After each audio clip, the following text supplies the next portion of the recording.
Olá, começa agora mais um episódio do Momento Brasil, programa da TV UFG e da Rádio Universitária que fomenta discussões sobre temas em pauta em nosso país. No episódio passado, nós começamos um novo ciclo sobre os direitos trabalhistas e no primeiro programa discutimos a história dos direitos trabalhistas no Brasil e avaliamos como está a situação atual nessa área.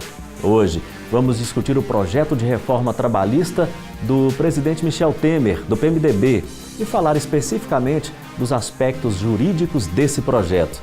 Fique com a gente, o Momento Brasil está apenas começando.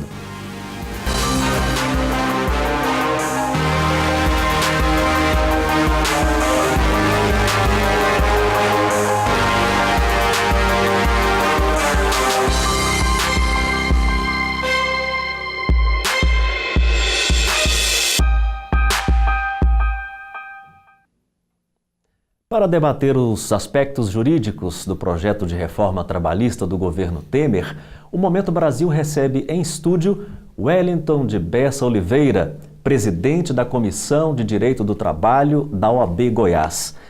Seja bem-vindo, doutor, aqui ao Momento Brasil. É uma satisfação recebê-lo aqui para a gente fazer esse debate. Obrigado, é uma satisfação falar ao Momento Brasil. O programa recebe hoje também o doutor Hugo Couto, advogado trabalhista, profissional reconhecido no mercado. É uma satisfação em recebê-lo, doutor. Satisfação é toda minha estar aqui com vocês e vamos à discussão. Vamos à discussão. Obrigado a você pela audiência na TV UFG, na Rádio Universitária e pelas nossas redes sociais. Como é que vocês avaliam a questão da legislação trabalhista atual em vigor no Brasil? Muita gente fala que a legislação é antiga, é ultrapassada. Ela é mesmo ultrapassada, doutor? O que acontece? Existe até algumas premissas criadas por aqueles que têm interesse nessa alteração legislativa. E uma das premissas mais ventiladas, mais trazidas pelos defensores da reforma trabalhista é justamente que a legislação trabalhista é uma legislação atrasada, da década de 40. Porém, essa premissa ela é completamente equivocada. O que eles tentam induzir é que a CLT, a Consolidação das Leis do Trabalho, criada em 1943, ela é a única legislação que trata acerca de matéria trabalhista. Isso é uma inverdade imensa, até porque hoje nós temos os direitos trabalhistas como um direito constitucional, previsto no artigo 7º e os seus 30 e poucos incisos da Constituição Federal, que trata acerca dos direitos e garantias dos trabalhadores. E a Constituição ela é de 88. Então eu consigo citar para você facilmente mais de 100 leis trabalhistas de 1943 até o ano de 2017, criando ou alterando a legislação trabalhista. Então, a CLT propriamente dita, se você for verificar a quantidade de artigos que tem a redação original, é a quantidade mínima. E artigos esses que ainda se encontram em vigor ou aplicáveis aos trabalhadores e às relações trabalhistas nos dias atuais. Então, essa premissa que é uma legislação atrasada, pelo fato da sua criação ser na década de 40, é uma completa inverdade. A legislação trabalhista ela foi criada por se tratar de uma relação de trabalho recente, mais propriamente dito aí no início do século XIX, que se iniciaram as relações de emprego subordinado, e ela vem se modernizando e atualizando no dia a dia. Então, nós temos no ano de 1944, 45, 2016, 2017, alterações na legislação trabalhista. Então, a legislação ela vem se modernizando, sim. Então, essa premissa de que a legislação é atrasada, na minha opinião, ela é equivocada. O senhor concorda com isso, doutor? Sim, eu concordo. Temos diversas legislações, na verdade, diversas alterações dentro da CLT. Você tem mudanças.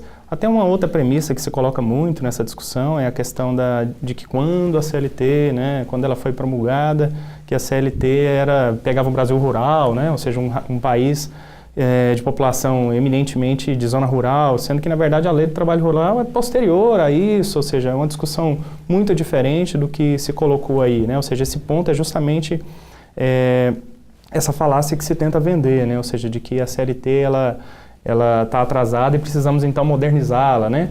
Lógico, sempre é relevante que se modernize, faz parte do processo legislativo mesmo. Mas é evidente que toda essa discussão não é o ponto central da discussão. Na verdade, isso é só um argumento para que, ao final e ao cabo, se faça as alterações que, em grande parte, o empresariado tem interesse. A legislação como está hoje, ela é aplicável aos casos concretos? Ela é eficaz? Ela é eficaz e sempre foi. A legislação trabalhista, seja no seu aspecto material, no seu aspecto de direito, quanto no seu aspecto processual, referência a nível nacional. Então hoje a gente pode falar, a título de exemplo, que a Justiça do Trabalho sempre foi a justiça que funcionou, que sempre conseguiu trazer ao jurisdicionado, empregado e empregador, uma resposta do Poder Judiciário muito rápida. Então hoje, essa discussão de que a legislação trabalhista ela não é aplicável, justamente em razão do desemprego, também é outra falácia. Se nós formos analisar, há 5 anos atrás, nós tínhamos a mesma legislação trabalhista e com índices de desemprego de 5%.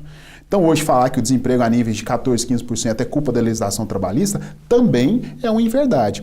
Nós sabemos que hoje o empresariado ele é sufocado por diversas situações, mas eu não posso assegurar que esse sufoco empresarial decorre de uma legislação trabalhista. Se você for analisar a legislação francesa, que é um país desenvolvido, legislação espanhola, são legislações até mais rígidas do que a legislação do Brasil. Na França, por exemplo, a jornada de trabalho é de 7 horas. Então, entre outros aspectos. Então, esse fundamento de que a culpa pelo desemprego, a culpa pelo problema econômico é da legislação trabalhista, também, na minha opinião, ela é uma inverdade. O que deveria se verificar é uma carga tributária muito alta, que hoje sufoca muito mais o empresário do que a legislação trabalhista, porque a legislação trabalhista, o empresário, salário, férias, 13º FGTS, ele sempre pagou e vai continuar pagando. Jornada de 8 horas, ele sempre pagou e vai continuar pagando. Então, assim, hoje, o empresário, quando ele age corretamente, ele não tem demandas ou não tem condenações na Justiça do Trabalho. Só que isso não é discutido. Uma flexibilização da legislação tributária, uma facilitação, a desburocratização, melhoria das estradas e do transporte, e sendo que a culpa está recaindo apenas sobre a Justiça do Trabalho. Existe um argumento de que existiria uma possível indústria do direito trabalhista, que o empresário não teria vez. Como é que o senhor que atua no mercado, no dia a dia, como é que o senhor vê isso mesmo, colocando de forma bem prática? Existe essa indústria da Justiça do Trabalho? O senhor percebe isso? Não percebo. E o grande ponto, Roberto, nessa questão é porque na verdade, até me lembro de uma lição interessante de um professor que me colocou que, na verdade, a gente não vive na cultura da lesão, né, ou do dano em si ao trabalhador. Na realidade, o que a gente tem é um excesso de dano e, evidentemente, essa cultura de que a gente tem de que é um excesso de indenizações ou de um excesso de demandas, na verdade, isso tudo é reflexo do descumprimento. Quando você vai militar, quando você vai à Justiça do Trabalho, você vê que, na verdade, o que aparece em grande maioria nas causas são questões simples. É a ausência de cartão de ponto, exatamente. Então, você tem questões que são básicas, não pagamento adequado das férias, não pagamento de verbas rescisórias, são pontos muito simples da legislação. E aí, quando vem a reforma, vem discutir que a Justiça do Trabalho tem uma infinidade de jurisprudências, que isso é um grande emaranhado que traz insegurança jurídica para o empresário. E, na verdade, quem acompanha aí a reforma vê, na verdade, que o novo texto que se propõe é tão confuso quanto o primeiro. Se o problema fosse esse, ele não seria a reforma apta a resolvê-lo. Então, eu acho que esse é o grande ponto aí. Doutor Wellington, o senhor falou que o argumento de que a legislação é ultrapassada, ela realmente não explicaria a situação que está aí, e até citou atualizações. Aí a pergunta que fica é a seguinte: o Brasil precisa passar por uma reformulação da legislação trabalhista? O que acontece? Eu acho que a legislação trabalhista, ela pode, e eu acho que ela até deve receber sim uma modernização. Agora, o fundamento dessa modernização, a discussão dessa modernização, não pode se basear, não pode partir da premissa de que hoje o trabalhador é superprotegido, que a Justiça do Trabalho só atua em favor de empregado, que hoje nós precisamos resguardar direitos do empresário. Então, qualquer modernização, ela parte do pressuposto central, do núcleo, de que você deve estabelecer as partes, empregado e empregador, um equilíbrio. Então, um equilíbrio na relação jurídica, nas relações econômicas. Então, hoje, o fundamento dessa reforma, notadamente, conforme o doutor Hugo falou muito bem, que hoje a reforma trabalhista parte de uma necessidade, parte de um ideal e da vontade exclusiva dos empresários. Então, esse empresário, ele não pensa de que o trabalhador também é consumidor de seus produtos, de que a fragilização dos direitos do trabalhador vai impactar na empresa a qual ele preside, a qual ele é proprietário. Então, esses argumentos que devem ser observados. Então, a legislação ela pode se modernizar? Pode. Sob o aspecto processual, é interessante que se mude, que você traga uma penalização por meio de honorários sucumbenciais a quem perde, para você não incentivar o ingresso dessas ações, ainda que não exista essa suposta indústria, eu particularmente entendo, assim como o doutor Hugo, né? Mas que se traga uma sucumbência parcial, a necessidade de pagar custos processuais para as ações movidas por má fé da parte. Mas isso deve ser... As problemáticas são pontuais. São pontuais. São questões que... São pontuais. Uma ou outra que devem ser trabalhadas e não, né? Ao nível... Por exemplo, o projeto inicial, né? Interrompendo você, doutor. O projeto inicial mesmo, ele tinha os seus méritos. Sim. Né? Era uma discussão exatamente que até hoje é engraçado que ainda muitos veículos trazem essa ideia de que a proposta como um todo ainda é aquela primeira que foi proposta, foi enviada pelo presidente, né? A Câmara dos Deputados, dezembro que de era 2016. Exatamente, que era uma proposta que previa aquela questão de você permitir que as negociações coletivas prevalecessem sobre a legislação, né, em alguns pontos. Agora, o que foi feito posteriormente foi que isso tudo, de uma reforma que alterava 7 artigos, passou-se a mais de 100 artigos, né, mais de 100 dispositivos dentro da CLT. E aí sim, aí pontos, chegou, né? E esses pontos específicos, os 5 pontos que foram anunciados em dezembro de 2016, eu lembro ainda quando o presidente anunciou as vésperas do Natal, a reforma trabalhista vai ser um presente para os trabalhadores. E me apresentou um presente grego, né? Porque chegou 5 pontos a serem discutidos, alterando 7 artigos, após as emendas parlamentares que não foram discutidos com nenhum segmento, nem com o empresariado, nem com os empregados, nem com centrais sindicais, nem com a OAB. Não foi discutido. Então, essas emendas parlamentares que nasceram na Câmara dos Deputados foram levadas a plenário, aprovadas a toque de caixa, numa completa discrepância dos ideais e da necessidade dos empresários e dos empregadores, dos empregados. Eu digo, hoje a reforma trabalhista nos termos propostos não atende a vontade ou a necessidade dos empresários e prejudica em toto os direitos dos trabalhadores. Então, hoje, infelizmente, nós não conseguimos atender nenhuma dessas vontades e ainda pioramos o que alguns dizem que já é ruim. Nós vamos fazer um rápido intervalo e voltaremos discutindo este assunto, que é bastante atual e que vai impactar em toda a sociedade brasileira, que é a reforma trabalhista, os aspectos jurídicos da reforma trabalhista. É rapidinho o intervalo, não saia daí, é em um instante só.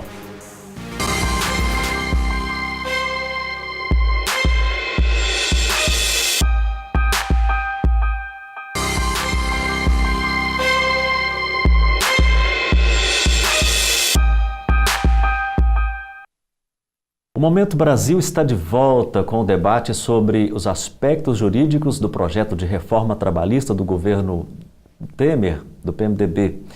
Por isso, recebemos em nosso estúdio Dr. Wellington de Bessa Oliveira, presidente da Comissão de Direito do Trabalho da OAB Goiás, e o Dr. Hugo Leonardo Gomides do Couto, profissional atuante na área do direito do trabalho. No intervalo, falávamos sobre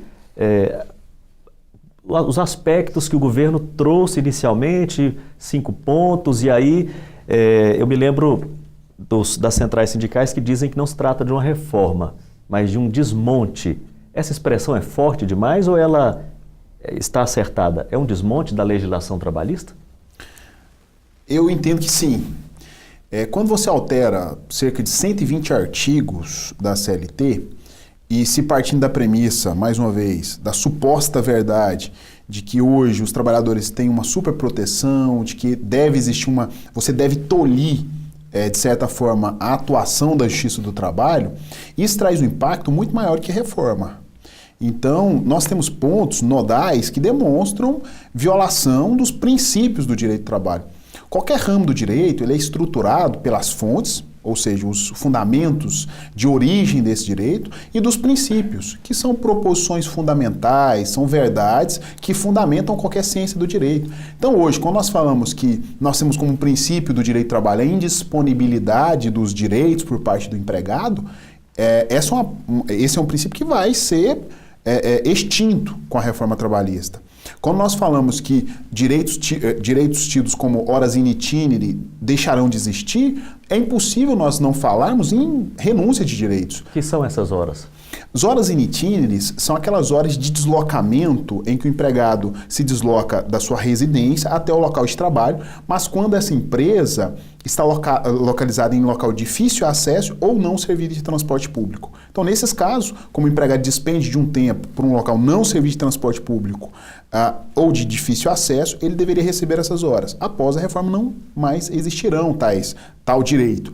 E possibilitando ainda enfraquecimento dos sindicatos, por meio da retirada do imposto sindical, entre outros pontos. Então, são cerca de 120 artigos que serão alterados. Eu entendo sim que não vai ser uma mera reforma conforme anunciado e tampouco não haverá renúncia de direitos. É outro princípio que, como o Dr. Wellington disse muito bem antes, outro princípio importante aí também que cai por terra, né, ou pelo menos não se sabe exatamente como que isso vai ser enfrentado de agora em diante, que é a questão do princípio da norma mais favorável ao trabalhador, né? Que é uma proposição, ou seja, em que todas as regras trabalhistas elas são sempre analisadas de acordo com, como o próprio princípio diz, de acordo com a norma que for mais benéfica, independentemente da hierarquia delas. Né? Então, se você tem, por exemplo, uma convenção coletiva, que ela, por exemplo, traga uma norma que é mais favorável até do que a Constituição, vai prevalecer essa norma. E, pelo contrário, o projeto estabelece em alguns pontos, né, em algumas matérias, você teria condições de que essas matérias negociadas, elas pudessem sobrepor, inclusive, a legislação vigente, né? Ou seja, inevitavelmente, você está dando espaço para a supressão de direitos. E isso vai acontecer, tende a acontecer. Primeiro, em razão do nosso sistema sindical hoje. E a culpa, mas existem 17 mil sindicatos, contando sindicatos dos empregados e empregadores. Mas a legislação que permite isso. Então, que se altere a legislação por meio de uma reforma sindical, preteritamente. Antes de se discutir uma reforma trabalhista, que se fale numa reforma sindical.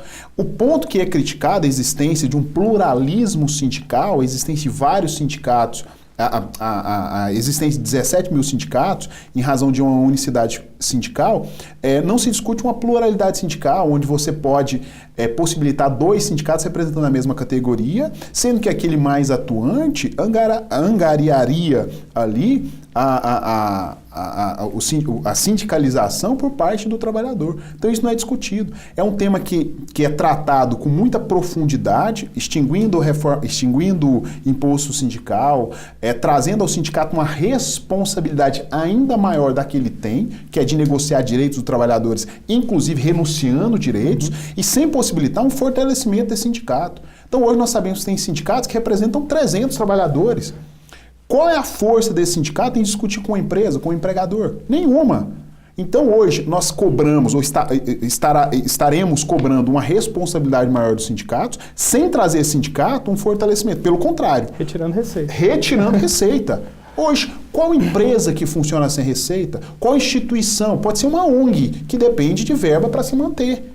Seja despesas com prédio, luz, água, telefone, secretária, papel. Então hoje o que a legislação tenta fazer é enfraquecer o sindicato e trazer uma responsabilidade maior a ele.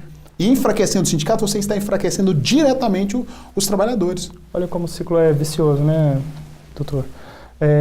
Você autoriza via legislação que a negociação possa ser feita com supressão de direitos e você tira a força daquele que pode te representar na negociação. Ou seja, ao final das contas, o que você consegue num caminho lógico, né? Você consegue com que aquele que poderia te representar e te impedir de eventualmente perder, né? Porque a discussão é que a possibilidade de negociar é sempre válida, a gente reconhece que é interessante. Mas o que acontece é que, junto com a possibilidade de negociar, você está tirando força daquele que vai ser o seu negociador. Então, ao final das contas, você está facilitando por 2 lados, né? Por 2 vias, a supressão de direitos, ou pelo menos a restrição a alguns deles. Estes pontos que os senhores levantam, eu estou entendendo que são retrocessos. Esses pontos, se a legislação for aprovada dessa forma, vai complicar o trabalho do operador de direito? Vai complicar, sim.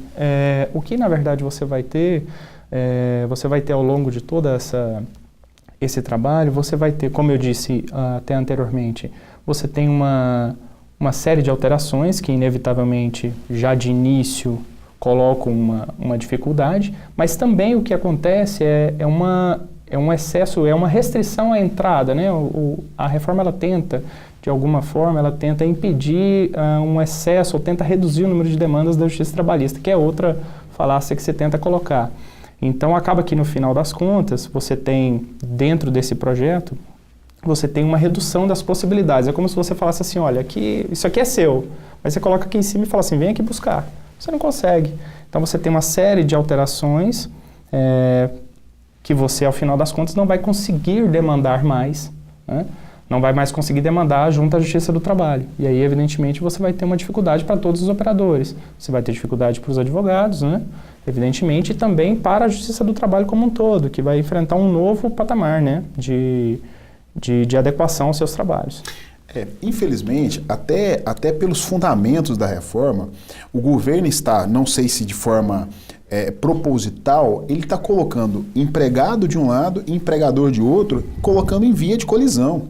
Então, hoje, você já tem um discurso de ódio por parte do empresariado. Se você pega aí as federações, indústria, comércio, já tem esse discurso de ódio. Hoje o empregado é super protegido, hoje existe uma situação que está inviabilizando as empresas. E sendo que a gente verifica que na Justiça do Trabalho a quantidade maior de demandas reside exatamente em direitos fundamentais, verbas rescisórias. Então hoje a imensa maioria de ações na Justiça do Trabalho demandam sobre verbas rescisórias, que essa reforma trabalhista não vai interferir em nada. Para o nosso telespectador e ouvinte, o que são as verbas rescisórias?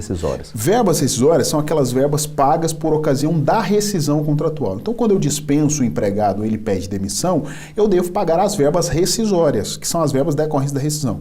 Então, nisso eu incluo FGTS, 40% a título de multa rescisória, férias, 13º aviso prévio. Então, a maioria das ações que vão parar na Justiça do Trabalho estão cobrando essas verbas. Verbas básicas. São aqueles créditos que ele acumulou durante no custo do contrato e que, ao final, você não vai ter, né, por exemplo, férias. Você não vai ter como mais usufruir porque você está deixando a empresa. Então, você recebe aquele valor que você teria direito, né? E daí por diante, né? Exato. Então, são direitos que não serão alterados. Né? Hoje, dos termos que estão propostos, haverá uma dificultação de acesso à Justiça do Trabalho. Né? Então, hoje vai haver um enfraquecimento, tanto dos tribunais quanto do TST, com essa vedação, com essa dificuldade de se criar súmulas ou entendimentos jurisprudenciais, e haverá uma dificuldade imensa para o trabalhador e para o seu advogado. Ao passo que hoje, havendo uma demanda julgada improcedente, o empregado ele vai ser obrigado a pagar honorários por advogado da parte contrária, haverá necessidade de pagamento de custos processuais. Se houve uma perícia, ele terá que pagar os custos desse perito, inclusive compensando os créditos que eventualmente ele tenha ganhado nessa ação. Então hoje, eu particularmente avalio que se você tem num processo a obrigação de provar, essa prova sua a ser produzida acaba virando uma loteria. Porque se você não conseguir provar, que é um direito que você tem e que você pode exercer, provar ou não, se você não conseguir provar, ao final você vai ter um resultado negativo e financeiro para o seu empregado. O resultado, na verdade, é na própria relação do trabalho, né? Ou seja, aquele que achou que tinha aquela demanda e eventualmente bem a ocorrer isso com ele, o que vai acontecer é uma retração que isso em cadeia vai sempre recrudescendo, né? Evitando com que novas pessoas que têm direitos legítimos a serem pleiteados na Justiça do Trabalho vão deixar de fazê-lo pelo receio de eventualmente não conseguir êxito, pela dificuldade que existe em produzir provas. Então, quando você fala de uma empresa hoje que tem 2, 3, 4, 5 funcionários, em que não tem um cartão de ponto e que ele não tem uma testemunha para provar horas extras, como que esse trabalhador vai ingressar com a ação na Justiça do Trabalho? Sim, um doméstico. Um doméstico. Porque ele sabe que ele tem de provar, por exemplo, que faz horas extras. E sabe que se entrar na justiça, ele vai ser obrigado a pagar custas, honorários. Então, ele será incentivado a não pleitear, não buscar a tutela dos seus direitos, fatalmente. A gente está quase indo para o intervalo, eu quero deixar um questionamento aqui antes de entrarmos no intervalo. Mas esta reforma trabalhista, como está proposta, ela não apresentou nenhum avanço? porque, a princípio, até como foi dito aqui, o doutor Hugo até nos lembrou, a questão do acordo é sempre bem-vinda, mas da maneira que está sendo proposta, fica complicado porque estará complicado até o acesso à justiça. Então, eu quero deixar no ar aqui para a gente já ir pensando o seguinte: existe algum aspecto positivo na proposta do governo, de avanço nas relações, na legislação que vai possibilitar facilitar a relação trabalhista, tanto do empregado quanto do empregador, quanto dos operadores de direito? Para a gente ir pensando, porque a gente vai fazer um intervalo agora, mas é rapidinho, esse assunto interessa a mim, a você e a todo mundo, não saia daí.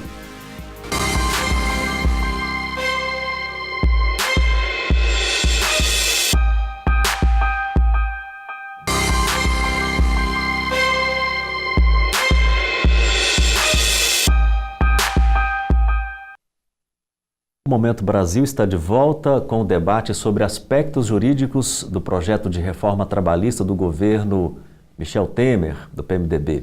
Por isso, recebemos em nosso estúdio o Dr. Wellington de Bessa Oliveira, presidente da Comissão de Direito do Trabalho da OAB Goiás, e Hugo Leonardo Gomides, do Couto, ele que é profissional atuante na área de Direito do Trabalho. Doutor Hugo, a gente deixou aqui uma pergunta no ar, no intervalo, que existe algum aspecto positivo na reforma como ela está sendo proposta, que vai facilitar a vida do empregado, do empregador e até dos operadores do direito? Sim, Roberto. Na verdade, alguns pontos até que a gente já discutiu aqui, eles são sim benéficos, né? Por exemplo, a questão da possibilidade da negociação, de você ter, em alguns aspectos, a possibilidade de você negociar alguns dos seus direitos, isso sim pode trazer negociações positivas. Entretanto, a questão que a gente colocou, eu coloquei, acho que o Dr. Wellington concorda, é justamente essa questão de que junto com isso você está trazendo uma série de outros atores, né, uma série de outras questões que, ao final das contas, não vão te permitir fazer uma negociação com a liberdade que se esperava. Né? Por exemplo, a questão de você poder fazer o parcelamento de férias é algo que, por exemplo, no serviço público é muito comum, né? Na verdade é o que ocorre na prática. Você poder fazer o parcelamento em até 3 períodos é algo bastante razoável para o trabalhador. Agora a questão é se você vai dar a ele as condições para poder fazer essa negociação de forma eficaz. Né? Se você tiver, sim, condições de incentivo à negociação coletiva para que essas questões possam ser, sim, tratadas, aí sim a reforma vai trazer bons benefícios para os empregados, né? E, obviamente, para os empregadores, que foi o outro ponto que você colocou. De um modo geral, elas trazem bons benefícios, pelo menos à primeira vista, né? Que é essa questão muito bem colocada pelo Dr. Wellington, que aos poucos, na verdade, o que você vai ter é que esse trabalhador, esse pequeno benefício agora de você poder, eventualmente, demitir um empregado no atual regime e, de repente, contratá-lo por um regime mais precário, lá na frente isso vai repercutir no próprio sistema econômico, porque esse trabalhador é um consumidor que depois vai deixar de consumir os produtos daquele empregador, né? E o mais grave, eu particularmente entendo que a possibilidade da negociação sobre o legislado, o negociado sobre o legislado, na minha opinião, não é um avanço. Por quê? O acordo coletivo e a negociação coletiva já surgiu justamente para você negociar direitos. Só que negociar direitos que promovam a melhoria das condições de trabalho. Então, a negociação coletiva sempre possibilitou a negociação de direitos por empregado e empregador. Só que esses direitos que poderiam ser negociados, que podem atualmente ser negociados, são condições para melhorar as condições dos trabalhadores. O que a legislação está trazendo, e isso é bom deixar claro, então, hoje você pode negociar condições de trabalho via negociação coletiva? Claro que sim. Só que devem ser direitos que visem melhorar as condições do trabalho desse empregado. O que a legislação... Fica parecendo que é novidade, né? Exatamente. Não é novidade a negociação coletiva. A novidade é que eles querem implantar uma negociação coletiva para prejudicar, para retirar direitos dos trabalhadores. Eu digo prejudicar porque possibilita o empregado, por meio do seu sindicato, que hoje é fragilizado pelo nosso sistema sindical, a negociar direitos que são direitos indisponíveis. Então esse que é o maior problema. Então não é uma novidade isso. A novidade está justamente em que o empregado pode dispor desses direitos que até então não podia, até então não poderia. No que tange a eventuais benefícios, Eu vejo que, sob o aspecto processual, a reforma ela traz alterações de direitos materiais, no que diz respeito a parcelamento de férias, a direitos que podem ou não ser negociados, e traz inovações, ou digo até aberrações, que é o caso em que o empregado ele pode, ao final de cada ano, atestar que o empregador não lhe deve nada. E esse atestado, ao final de cada ano, terá força para, no futuro, provar que o empregado recebeu todos os direitos. Então, que é um termo de quitação anual. Imagine você, com 5 anos de empresa, o seu empregador chega ao final do ano, assina para mim um termo de quitação anual. Não vou assinar. Você vai ser dispensado. Quem não assina, né? Quem não assina vai ser dispensado. Então, qual é o motivo de você não assinar? Você tendo um bom emprego, não querendo ser dispensado, por que você não vai assinar? Não é isso? Então, são situações, trabalho intermitente, que foi anunciado como uma novidade, algo bom para o empregado. Você vai criar a possibilidade do empregado ser chamado ou não para trabalhar. Que segurança que esse empregado vai ter para manutenção da sua própria família? Esse trabalhador pode passar um mês sem ser chamado um dia para trabalhar. E o dia que ele for chamado, ele pode se recusar aí 3 dias antes. Então ele é convidado, não quero. Então qual que é o objetivo desse contrato? Então são situações que demonstram, com perdão da palavra, mas uma acefalia legislativa. Então eles não têm a noção da necessidade do empresário, do empregador, e nem das condições de necessidade dos empregados. Infelizmente. Porque justamente faltou essa discussão técnica, fundamentos técnicos, e não apenas em meras falácias, conforme nós falamos anteriormente. Uma questão muito, muito interessante que acho que todos os nossos... Quem nos assiste teve a oportunidade de observar foi, por exemplo, na mudança do Código de Processo Civil, reuniu-se um grupo seleto de juristas que foram lá discutir, fizeram um trabalho bastante de fôlego mesmo e conseguiram um bom resultado, a despeito de algumas discussões. E na reforma trabalhista não, que você teve, durante esse processo, você teve lá algumas pequenas intervenções, em 5 pontos no início, e que depois e aí sim, essas primeiras alterações foram discutidas por academia e os juristas, e ao final, quando foi apresentar o relatório definitivo na Câmara, aí sim que foram reunidas as diversas emendas, pelo deputado que fez o relatório para essa etapa lá na Câmara dos Deputados, e aí trouxe esse emaranhado de mudanças, tudo de uma vez, e aí quando chegou o Senado, falou, nós discutimos na Câmara. Não discutiu. Na verdade, o que foi discutido foi o projeto inicial.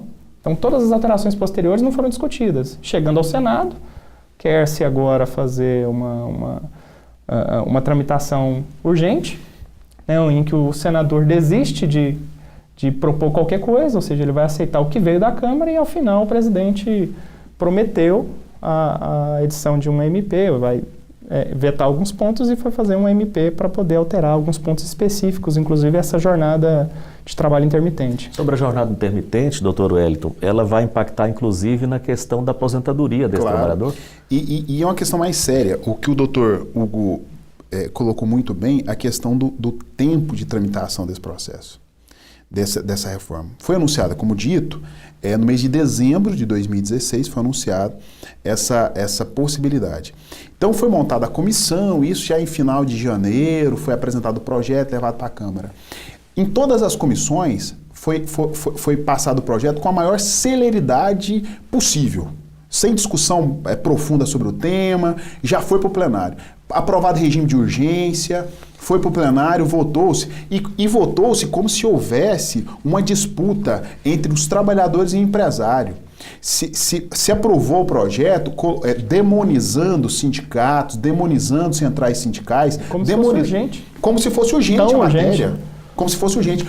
A legislação trabalhista ela foi estruturada ao longo, como eu já disse anteriormente, há mais de 2 séculos. Aí se propõe de uma hora para outra, a toque de caixa, véspera de um Natal, que se altere essa legislação. Se leva para a Câmara, aprova regime de urgência, toca a legislação trabalhista, toca essa reforma trabalhista, sem qualquer tipo de discussão, e no dia da votação ficou muito claro, quem assistiu à discussão e justamente as falas dos deputados na Câmara dos Deputados, ficou muito claro isso. Ali nós tínhamos uma disputa clara entre empregado e empregador, entre sindicato, utilizando ou vinculando sindicatos a partidos políticos, demonizando a atuação sindical, sendo que o direito do trabalho ele só existe hoje por luta de classe.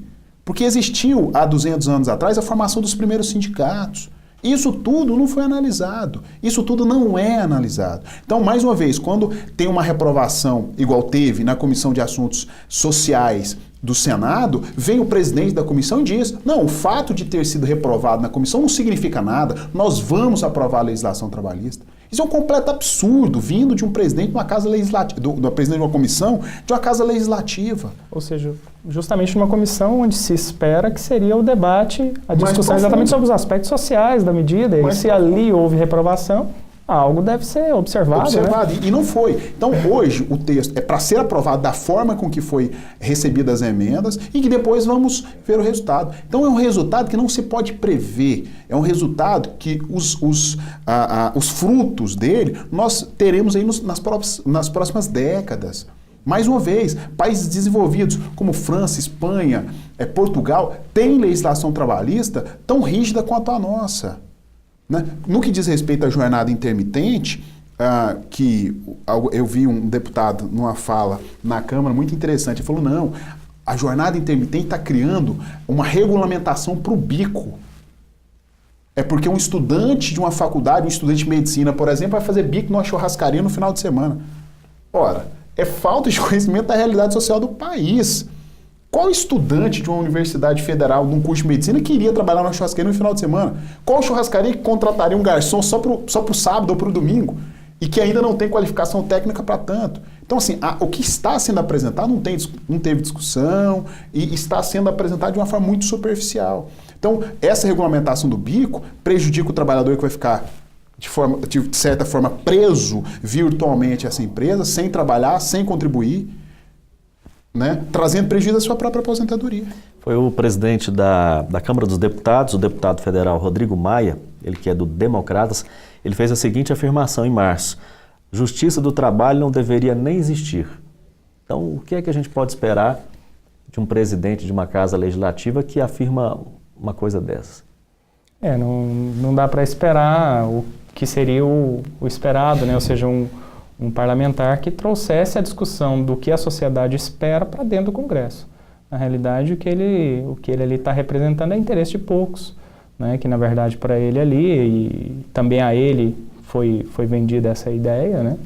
E aí ele foi conveniente comprá-la, de que, ao final das contas, a justiça do trabalho é um entrave, né? E na verdade não é, né? Como já colocamos aqui, exatamente esse ponto, ou seja, as principais demandas trabalhistas são por obrigações das mais triviais, os direitos previstos constitucionalmente, são, além desses, né, as verbas rescisórias, e o que você observa, na verdade, é que essa discussão toda é justamente para continuar colocando essa divisão, né, essa cisão entre empregados e empregadores para atender aos interesses, no caso dos empregadores, que querem, ao final das contas, essa perspectiva, né, de que poderiam reduzir alguns custos com essa reforma, o que nem se consegue imaginar se exatamente isso vai ser conseguido. Existem hoje, infelizmente, uma frase extremamente infeliz de um parlamentar e da importância que tem o seu cargo, demonstra um desconhecimento da necessidade da Justiça do Trabalho.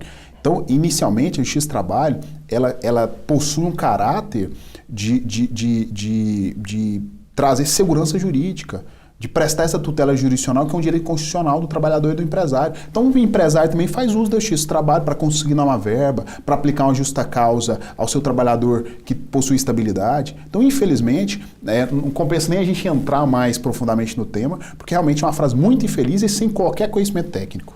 Nós vamos fazer mais um intervalo. O Momento Brasil volta, é rapidinho. Este assunto interessa a mim, a você, a todos nós. Não saia daí. Momento Brasil volta já.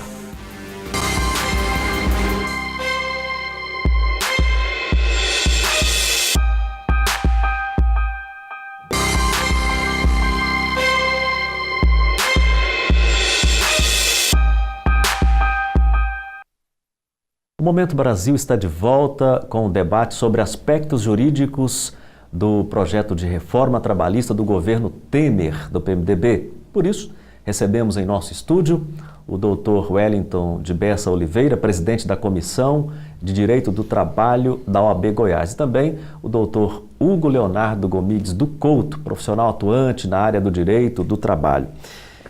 No intervalo, falávamos sobre diversos assuntos aqui e aí teve um que me chamou bastante atenção.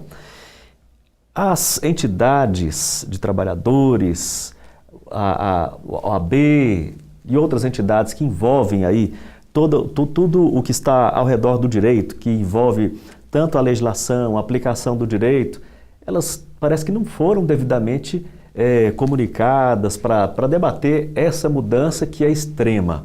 Como é que vocês avaliam isso? Infelizmente, é um equívoco por parte do Congresso Nacional não ter feito. Então nós tivemos até a oportunidade, até na OAB Goiás, de ter uma discussão, né? Não foi uma audiência pública porque foi fora da Câmara dos Deputados, mas nós tivemos um debate.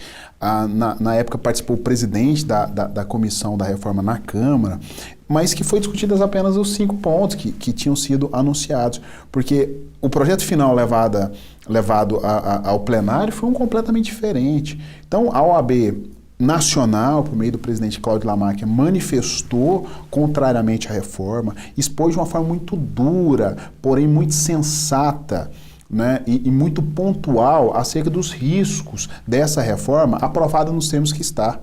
Então, ele pontuou justamente essa celeridade exacerbada, dessa ausência de discussão, inclusive com a OAB, com a Ordem dos Advogados do Brasil, que também é guardiã da Constituição, preza aí pelo Estado de Direito, né, pelas relações equilibradas, por um direito do trabalho que hoje é a principal forma ainda de mantença dos cidadãos, é a principal forma hoje ainda de acumulação de riquezas, que a economia depende tanto dessa relação.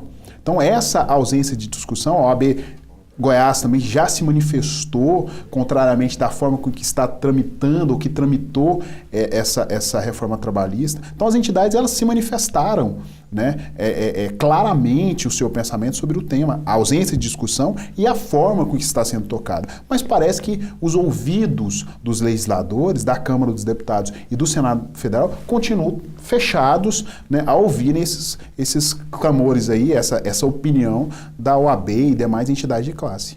Para que você tenha uma ideia, toda essa discussão, né, ou seja, ela inicialmente se baseou apenas no projeto original, que foram os pouquíssimos pontos que foram discutidos lá na Câmara, e no Senado nós tivemos uma audiência pública para aí sim discutir o projeto completo, ou seja, imagine só uma discussão que foi travada em um único dia, né, em 2 turnos, até alongou-se um pouco, mas para se discutir alterações em mais de 200 dispositivos da CLT.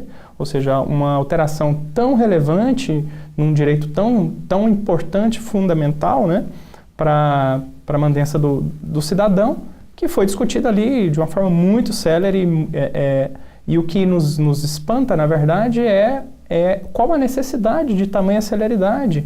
É impressionante até a gente observar que os indicadores até de emprego já estão começando a mostrar alguma melhora, mesmo com essa CLT que está aí tão mal falada, né?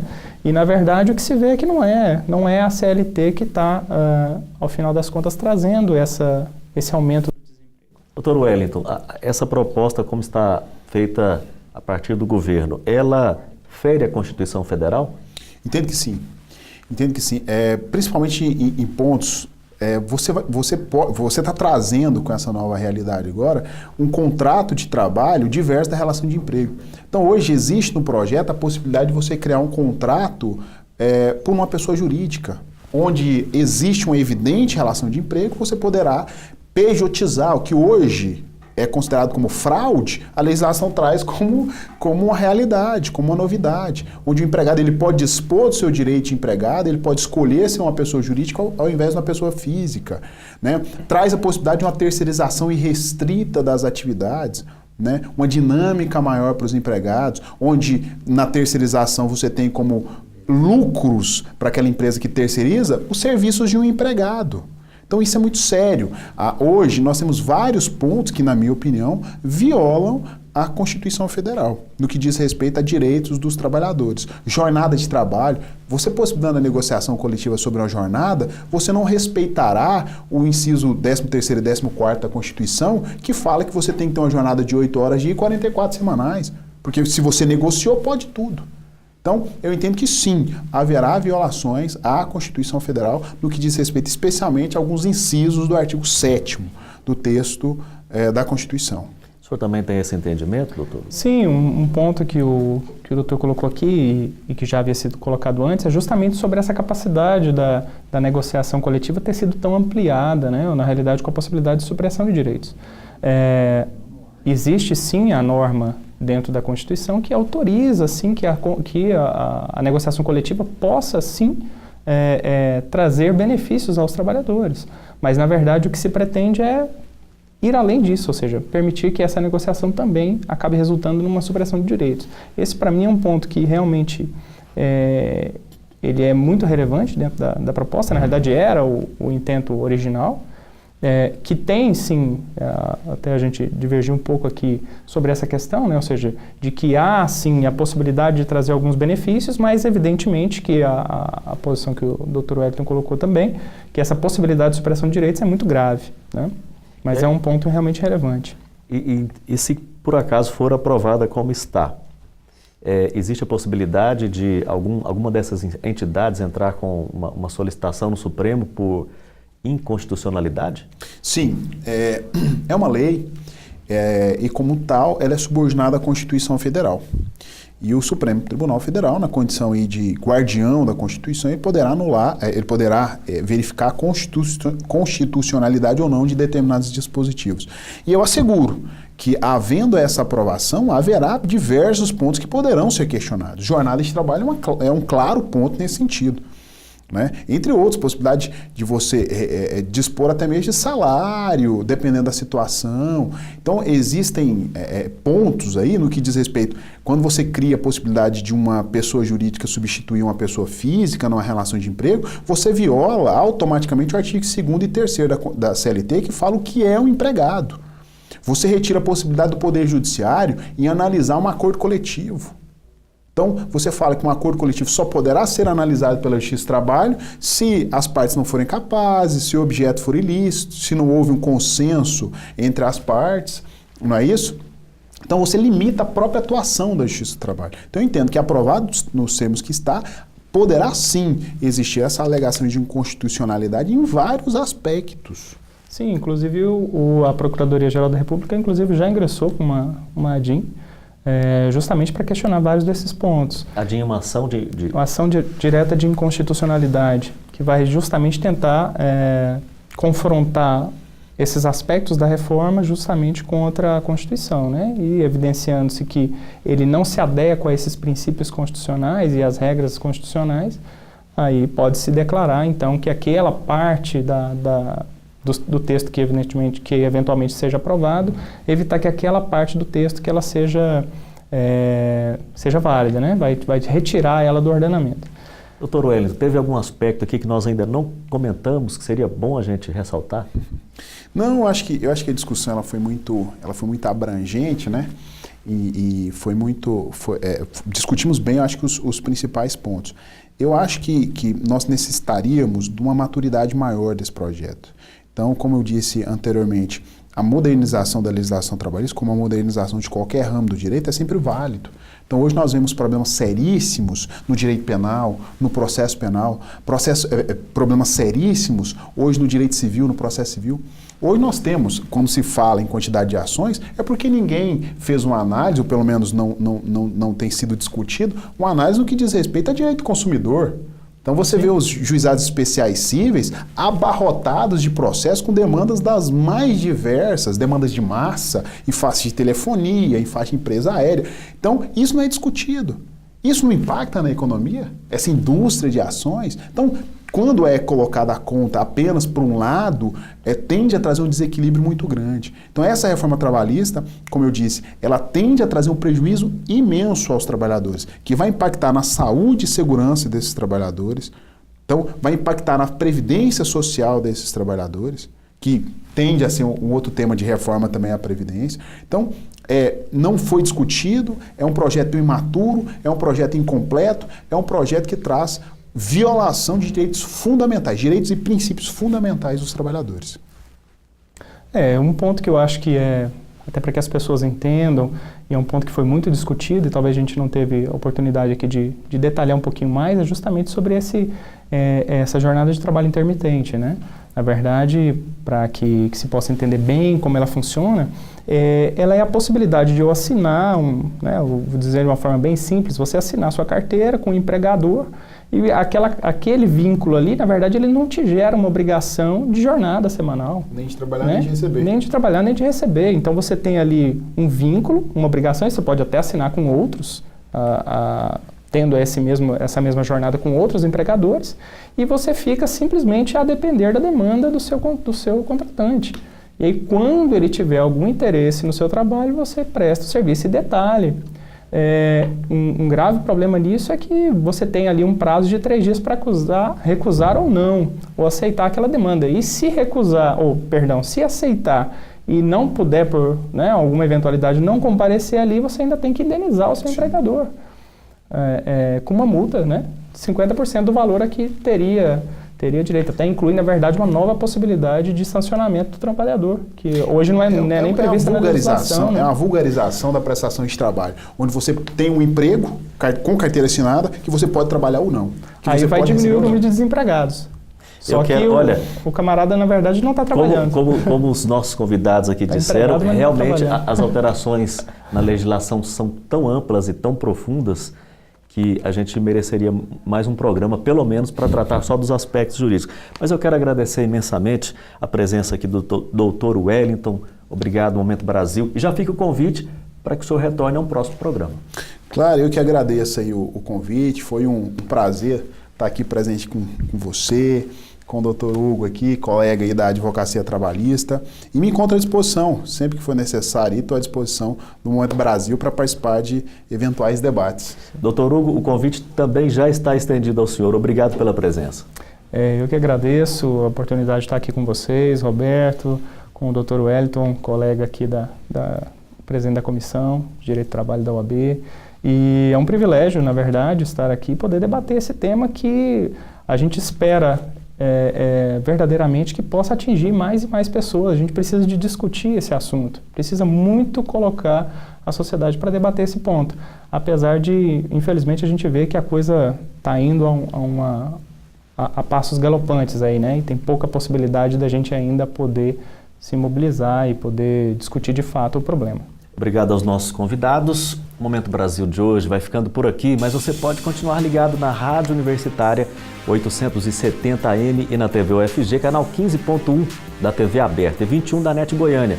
Se você deseja rever este ou outros episódios, basta acessar www.tvufg.org.br, onde todos os episódios do Momento Brasil e de outros programas da TV UFG são disponibilizados para visualização e é de graça. Acesse também o site da Rádio Universitária e conheça mais da nossa programação. O link www.radio.ufg.br. Você pode acompanhar a gente também por nossas redes sociais, Facebook, Twitter, Instagram e muito mais. O Momento Brasil é uma produção da TV UFG e da Rádio Universitária. Nos vemos no próximo episódio. Até lá!